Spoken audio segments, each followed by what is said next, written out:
Hi, today I'd like to talk about motorbike seats, and in particular the seats that come on our dirt bikes. Now, I've been riding a long time, and generally speaking I've never been satisfied with the sort of seats that come on the dirt bikes that I like riding. And of course I've got my DR650 here, and I was never satisfied with that seat. I've had DRZ 400s, hated those seats. Had a BMW Cross Challenge, it had a modified seat which was okay.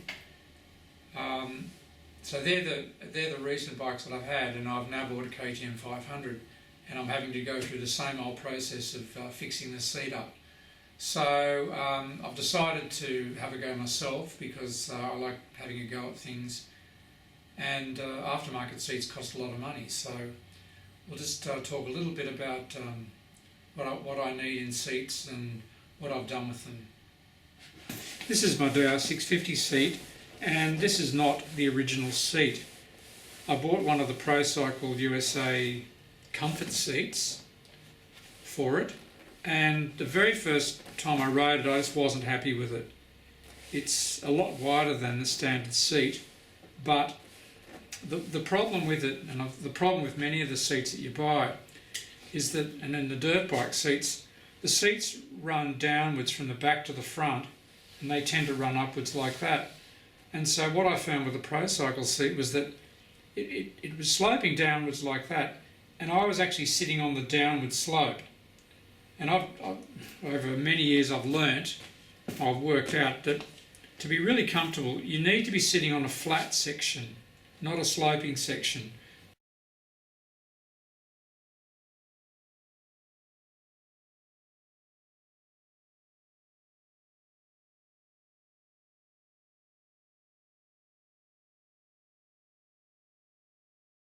I mean, this had the width, but it wasn't flat enough. So I thought, well, I've paid all this money out. So what I did was, I thought I would rebuild my DR650 seat. So what I did was I took the cover off.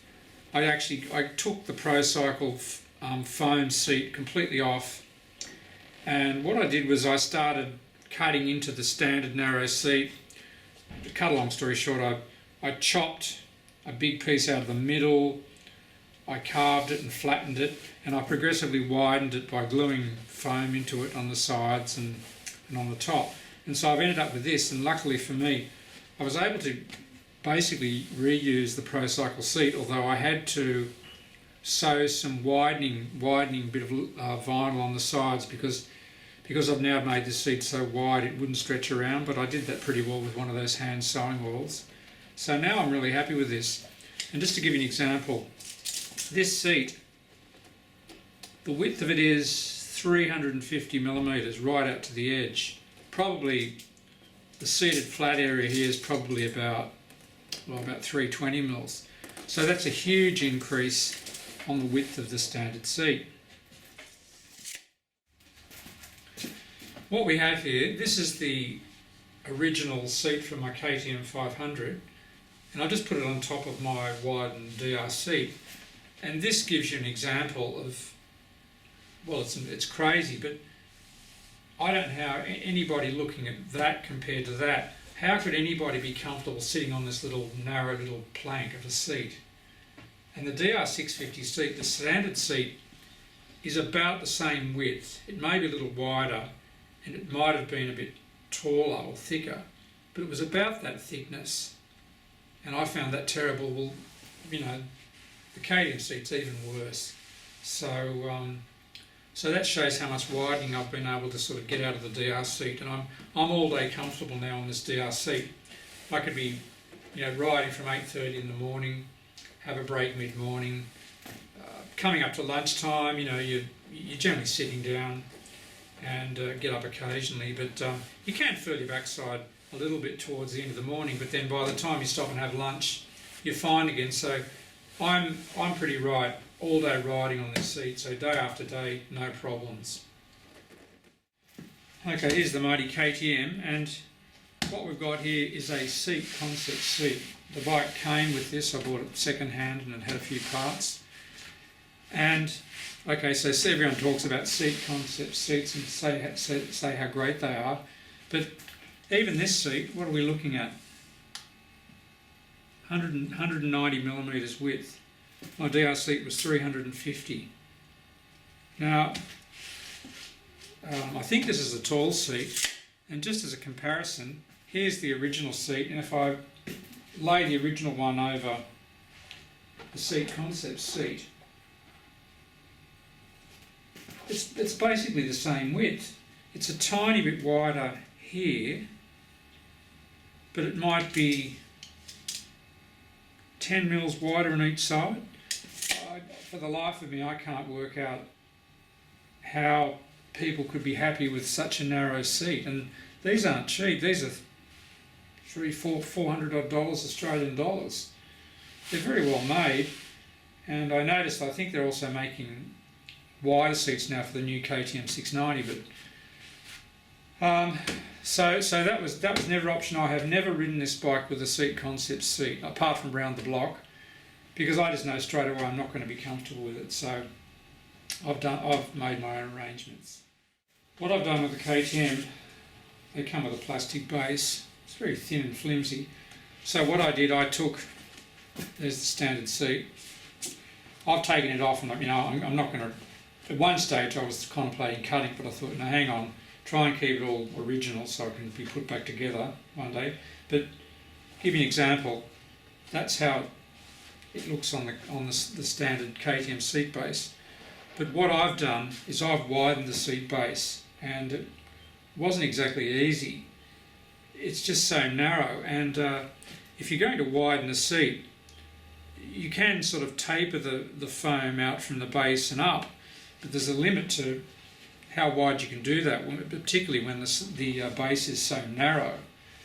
But so what you can see here now is the standard seat, and this is now the new base that I've created on the KTM seat. You can see how much wider it is. I'll show you how I've done that.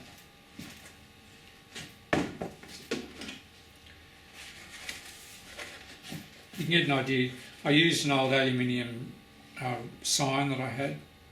Oh, sorry, it is aluminium. No, it's steel, I think. It's steel. And what I've done is I've carefully cut it and shaped it and screwed it onto the base. Looks really weird, I know, but it works. So what I've ended up with is that. And also what I've done is I've started to progressively build up from the base, from the hard plastic base. And what I'm trying to do, I'm trying to get this area flatter than what it is, because it sort of sloped down and then came back up. So I've built that up, filled in the hollow, and I've made a new padding for it. Righto, so there's my base with its modifications, and here is the new padded section of the seat. Now, this dark foam here, this was the foam that came in my Pro Cycle seat for my DR650, and I had that left over because I modified the original seat, and I thought, oh okay, so I can use this on the KTM seat. So what I did was I just kept on cutting it to shape, or bits off the edges and shaving bits off the top. Took quite a while to do it, and I also had to add width to it. So what I've done is I've progressively glued bits of foam onto the edges and then trimmed them off. Trimmed them just with a good old electric carving knife.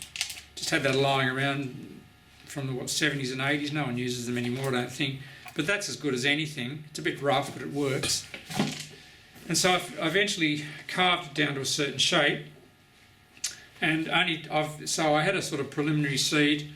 I put it on the seat base. I stapled on a vinyl cover, a bit temporary, and I'm really happy with it now. So what I've now done, this I'm putting a final layer of this foam on it.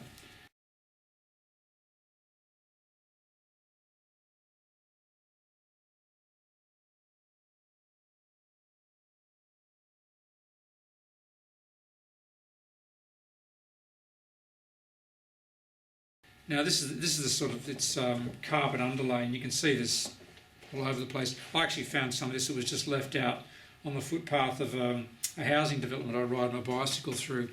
They were renovating and they had all these, they were throwing out large pieces of this foam, so I just grabbed some. So it's perfect, it's this sort of piece is all sort of somehow bonded together, and it's just perfect for a top layer. The key thing I've found from doing a lot of research, if you're going to modify your seat, you do not want to use open cell foam. You really want closed cell foam. And I've had a lot of success using this stuff too. Bought this at Clark Rubber, and it's quite dense, and it's very good for building up the edges. That's a bit of an old motorbike seat there. There's more of this other closed cell foam. There's some grey stuff. It's really good, and it's really easy to stick on because all you do is you use the contact adhesive. You can get a spray one or just a paint on, and all you do is you cover both surfaces, let them dry 10-15 minutes, just push them together and they just stick. It's unbelievable. And then you can just trim them with the knife. So that's going to be my seat, and basically it's I've got it fairly symmetrical. It's not perfect by any means, but it's pretty well ready now to put my old cover back on. Okay, so much for the talking. Now I'm going to try and put this cover back on. It was the temporary cover that I had on for a couple of months, I suppose, and I think it'll be okay, even though I've got a little bit more foam on the seat now. What I have been doing, good old YouTube. You can learn everything on YouTube, and I looked up seat upholstery and I found a fantastic YouTube site. I think he might be South American. I'll put up the link to the site if you're interested. But he was covering a motorbike seat, and I learned a lot. And he didn't need staples, but he glued the seat on. And what he did was he put glue here and here at either end, lets it go off, and then he stuck the ends down, and you can really stretch it. One important thing I've found with this vinyl is that the vinyl generally has a stretch in one direction, and he did the stretch in the lengthy direction, so the stretch is that way, but it doesn't tend to stretch that way. You can get two-way stretch vinyl, but he used the one here with the stretch going in that direction. And one of the big things I learned is that you use heat. You use either a hairdryer or a hot air gun. So if you stretch the vinyl and then you apply a bit of heat to the vinyl, it softens it, and you can then pull it sideways and it all works better. So I'm going to have a go at putting this together, but I'm just going to use staples. I've got a staple gun. It's the only way to go. When I rebuilt my DR seat, I went and bought one of these hand staplers. I thought, oh, this will be fine. And it's really, really hard work. It's hard work getting the staples to go into this plastic. And I found that one of the key things you've got to have this stapler. The staple's got to be about 90 degrees to the surface, and you do need to apply a lot of pressure. And the problem with trying to hand staple one of these seats is that, there's little beading here, there's little curves. It's a complex shape. It's not just this flat, easy to staple piece of plastic. And so it must have taken me, I don't know, at least an hour, or probably I struggled to staple it with this hand stapler. And my hands got really sore. And I also found that probably, I'd say nearly 50% of the staples didn't go in. What would happen? One leg would go in and the other one wouldn't go in. And it's just so hard. So I would strongly not recommend using a hand stapler. I had a lot of problems with it. I had a air compressor, and I bought a pretty inexpensive stapling gun. I think this was it was less than $40 from Bunnings. and so it makes it so easy. It's incredible. Staples that I'm using. These are, I think, 12.8 millimetres wide by 6 millimetres deep staples. They're carbon steel. You'll probably find that when you look on YouTube, a lot of them recommend you should be using stainless. I can understand why they're saying that, but I think stainless would be more expensive, and I don't think it's a big deal. So I'm just using these staples, and they're all pretty cheap too. Okay, we'll see how we go. So I'm going to start off at the front part of the seat near the petrol tank. So what I've got to do is I've got to try and staple this in place, and then the idea is that you stretch it that way because it's got a bit of stretch that way. So you really stretch it that way, and then you use the hot air gun to heat it up, and apparently it makes it easier to then do the sides. So famous last words, but anyway, here we go. Staple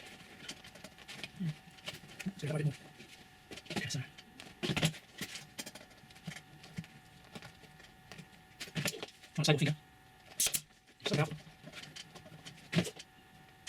Okay, so remember that one, anyway. So we go. Pull in there. Okay, so 3 there should be enough. Okay, so I'll turn it around. What I've got to do is really stretch it. I'm not sure. Based on videos, you do get a lot of videos stretching quite easily, so hopefully I'll sort of line up the best I can. So let me shake it back to it, it's a curve. Doesn't really matter, it's a bit, I think. That one. And the middle.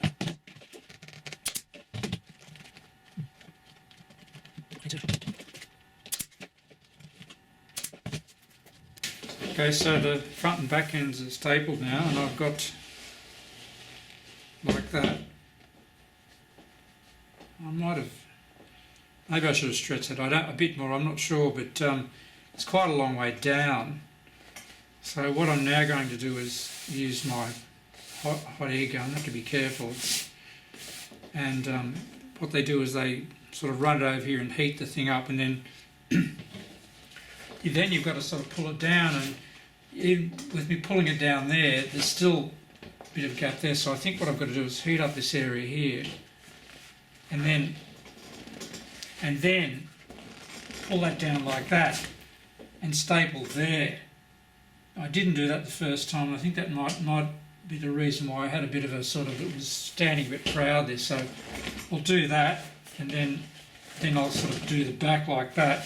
Of course, the tricky bits are, I've got sort of a right angle corner, and I've been watching the YouTube videos about how they sort of avoid having a bit of a fold and stuff like that. I've been watching what they do, so hopefully I'll be able to show you how that'll all work out.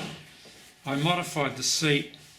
It was a bit of a weird asymmetrical shape, so I'll try to make it as symmetrical as I can. And at the back here, it's going to be the same issue. You've got to, when I first did the preliminary, I just had it folded like that and just had a crease there, and it looked terrible. So now, being the professional that I am, thanks to YouTube, hopefully we'll come up with the goods.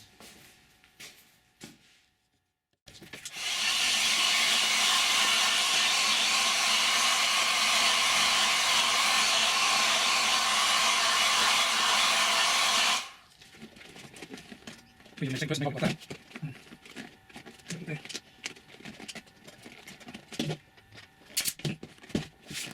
Do that.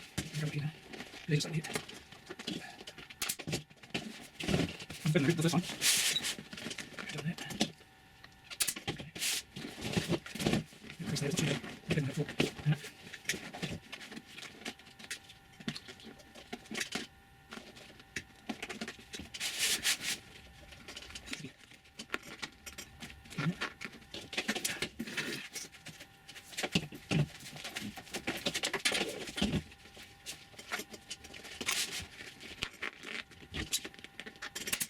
Well, it's through. Yeah.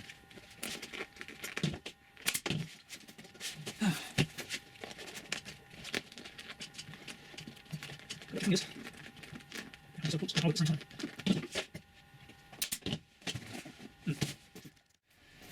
Well, after 30-40 minutes of struggling away there, that's the final product, finished product. I'm pretty happy with it. I've managed to get the seat to be more or less a symmetrical shape now. It had some weird woofs here and there and everything, so it's a huge improvement on the standard seat. Now, once again, here's the standard seat foam.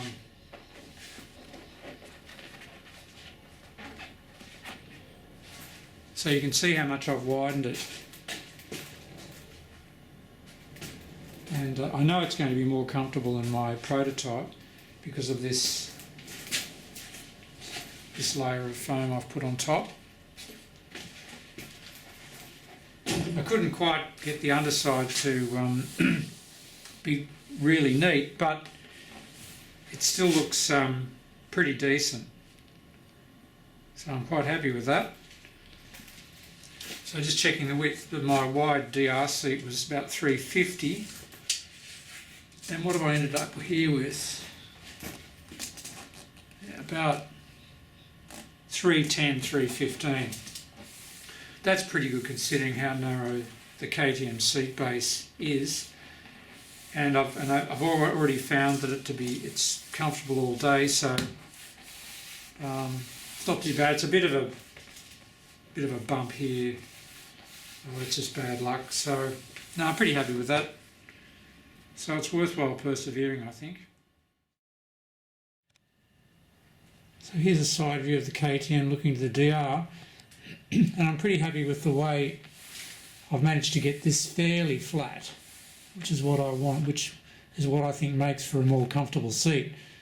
And you can see very similar on the DR over there too.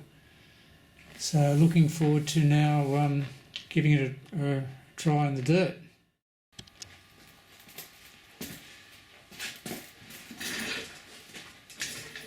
Just looking at the underside of both of the seats, you can see how wide the standard DR seat is, and that made it a lot easier because I didn't have to sort of try and extend the really narrow base that the KTM's got. So this was a lot easier to work. So I just sort of built foam on the sides, changed the shape, made it flatter. But the one thing I had to do with the DR seat, because I've made it wider, you can see that the ProCycle cover wasn't wide enough. Yeah, that was a bit of a dilemma, but once again, I recall 30 odd years ago I mucked around making a leather tool bag for my IT465. That's going back a bit, isn't it?